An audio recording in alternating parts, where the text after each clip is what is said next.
Bismillahirrahmanirrahim. Assalamualaikum warahmatullahi wabarakatuh. Salam sejahtera untuk kita semua. Salam harmoni dan selamat pagi. Kembali bersama saya, Suherman, mahasiswa pasca sarjana ilmu pendidikan program doktoral dengan NIM 2439011030.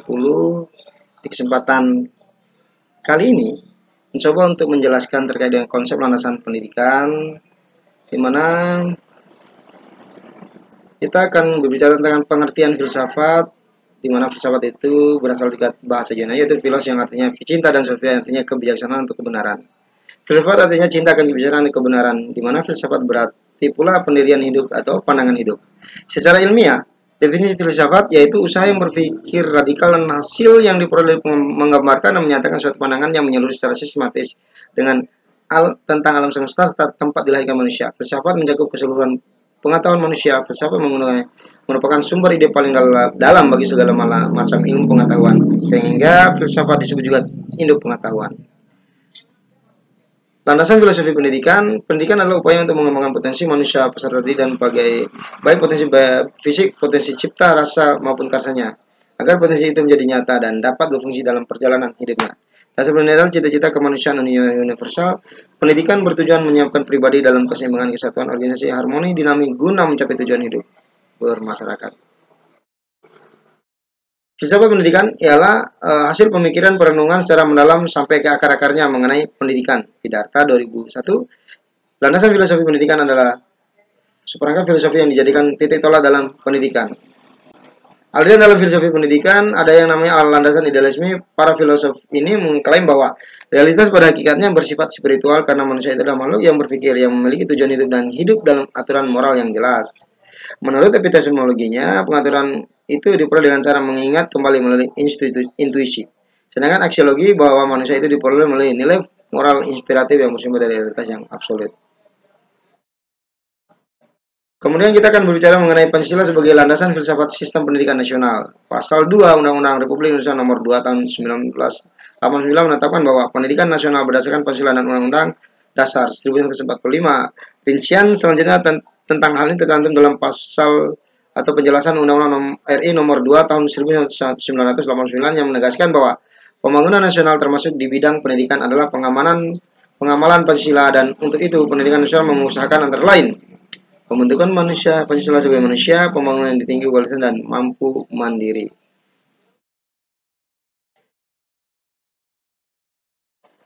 Kemudian kita akan berbicara tentang landasan psikologi.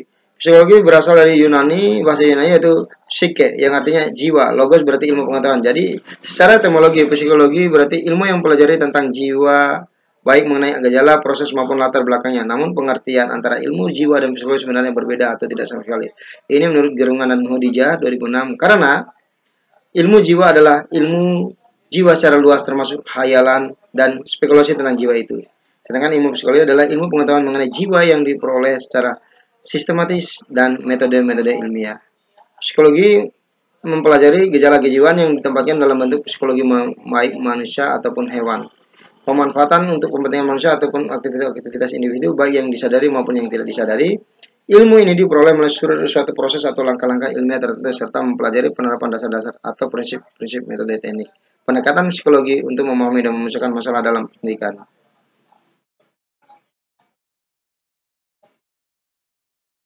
Kemudian sini kita akan berbicara tentang landasan pendidikan psikologi pendidikan. Psikologi belajar, psikologi sosial, pembentukan kesan pertama menurut Kleiger, faktor-faktor yang menentukan motivasi belajar adalah minat dan kebutuhan individu, persepsi kesulitan akan tugas-tugas, harapan sukses, kesiapan belajar secara umum, adalah kemampuan seorang untuk mendapatkan keuntungan dari pengalaman yang ditemukan. Pelengkap peserta didik atau warga belajar sebagai subjek garis besarnya dapat dibagi menjadi 5 kelompok, yaitu watak ialah sifat yang dibawa sejak lahir. Kemampuan umum atau IQ ialah kecerdasan yang bersifat umum. Kemampuan khusus atau bakat ialah kemampuan tertentu yang dibawa sejak lahir. Kepribadian ialah penampilan seseorang secara umum. Kemudian latar belakang ialah lingkungan tempat dibesarkan, terutama lingkungan keluarga. Aspek-aspek individu yang dikembangkan adalah rohani, umum, agama, perasaan, kemauan, pikiran, sosial, kemasyarakatan, cinta tanah air, jasmani, keterampilan, kesehatan, keindahan tubuh. Landasan sosial budaya pendidikan, pengertian kebudayaan. Secara etimologi, kebudayaan berasal dari bahasa Sanskerta, budaya budi, yang berarti budi atau akal. Dalam bahasa Inggris, budaya berasal kata culture. Dalam bahasa Belanda berasal dari culture. Dalam bahasa Latin berasal dari cholera. Pengertian kebudayaan. E.B. Taylor menyatakan bahwa budaya adalah suatu keseluruhan kompleks meliputi pengetahuan, kepercayaan, kesenian, moral, keilmuan, hukum, adat istiadat, dan kemampuan lain. Erlington, kebudayaan dipandang sebagai konfigurasi tingkah laku yang dipelajari dari hasil tingkah laku yang dipelajari di mana unsur pendukung yang ditentukan oleh anggota masyarakat. Concha Raningrat, kebudayaan adalah keseluruhan sistem gagasan milik diri manusia dan belajar. Perwujudan kebudayaan. Kebudayaan berwujud ide-ide yang kompleks, gagasan, nilai, norma, dan peraturan. Kebudayaan berwujud suatu kompleks aktivitas serta tindak berpola dari manusia dan masyarakat. Kebudayaan berwujud benar-benar hasil karya manusia.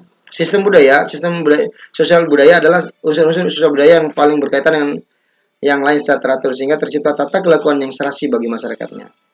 Sistem budaya merupakan komponen dari kebudayaan bersifat abstrak dan terdiri dari pikiran-pikiran, gagasan-gagasan, konsep serta keyakinan. Dengan demikian, sistem kebudayaan merupakan bagian dari kebudayaan yang dalam bahasa Indonesia disebut adat istiadat.